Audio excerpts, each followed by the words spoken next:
What's going on with Chrysler? This time on Talking Vehicles with Joe. Chrysler, the Chrysler name is a storied name. It's been around since the 1920s and has certainly had its ups and downs. Chrysler became known as the engineering company when it came to automobiles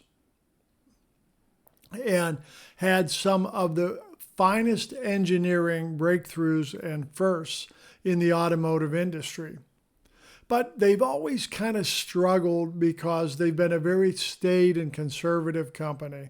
And their styling was very staid and conservative and wasn't new and fresh and exciting, which is one of the things that makes automobiles move off of dealers' showrooms. Now, in 1957, they had a styling breakthrough with what they called the forward look that made both Ford and General Motors vehicles look old and dated, even their brand new vehicles.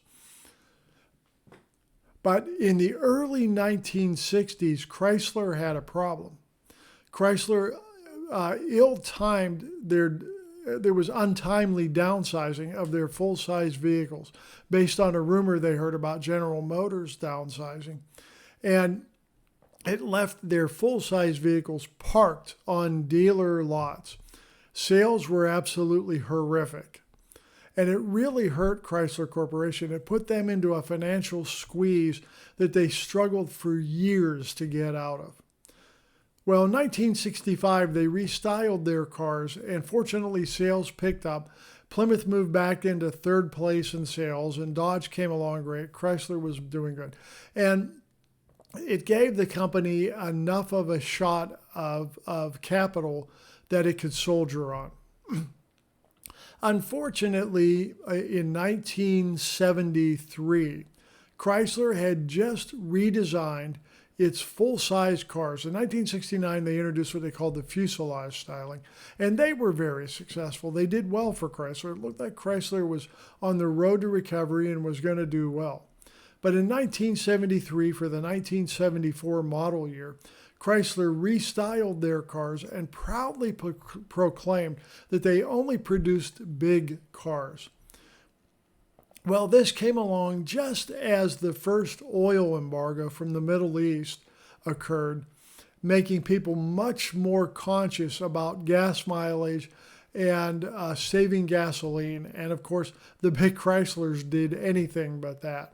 And once again, Chrysler sales tanked.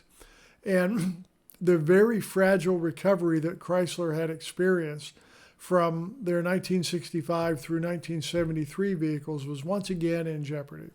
And of course, we all know the story about how Chrysler struggled through the 70s and actually had to have a government guaranteed loan to keep them afloat.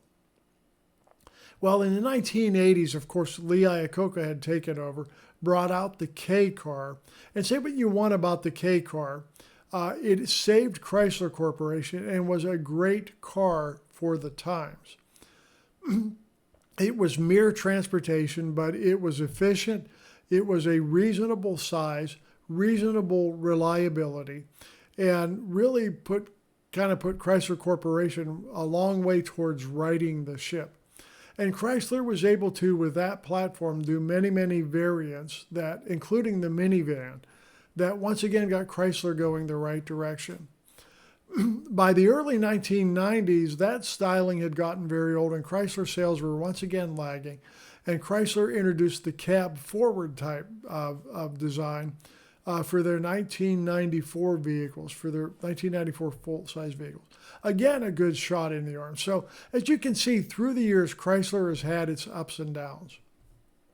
But right now, Chrysler, owned by Stellantis Corporation, appears to be in real jeopardy. The Chrysler nameplate offers one vehicle for sale, one vehicle with a Chrysler nameplate, and that's the Pacifica minivan. The Chrysler 300 was discontinued, and any other Chrysler vehicle doesn't exist.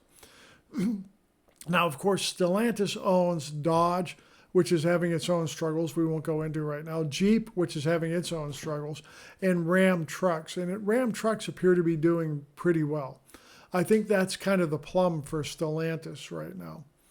So, but the question has to be, what's going to happen with Chrysler? Will it continue as a brand? It would be a shame to see such a storied name disappear, and a name that was synonymous with engineering and top-end or premium-type vehicles disappear. I personally think Chrysler can be revived. I think if Stellantis were to take some of their Jeep vehicles and re-engineer them into Chrysler vehicles and offer them as a premium vehicle, maybe even offer an Imperial, take a Jeep Wagoneer, restyle it, offer some high performance engines in it, and offer it as an Imperial, that the Chrysler brand would get the shot in the arm. It would get the halo vehicle that it needs. The Imperial SUV could compete with the Escalade and the Navigator. Now, of course, it would compete with the Wagoneer too, and maybe Stellantis doesn't want to do that. But I think if they want to seriously try to save the Chrysler brand, something like that would become a halo vehicle for them, and they could begin to rebuild the Chrysler brand. If not, I don't know how that brand will survive, and it would be a shame to see that die. Anyway, thanks for watching. I really appreciate you taking the time to watch this video. I hope you found it interesting. If you did and you know somebody else that might be interested in it, share it with them, pass it along to them.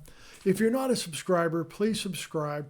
If you want to talk about cars, my name or my email address is in the description below. Email me, I'll be happy to chat with you.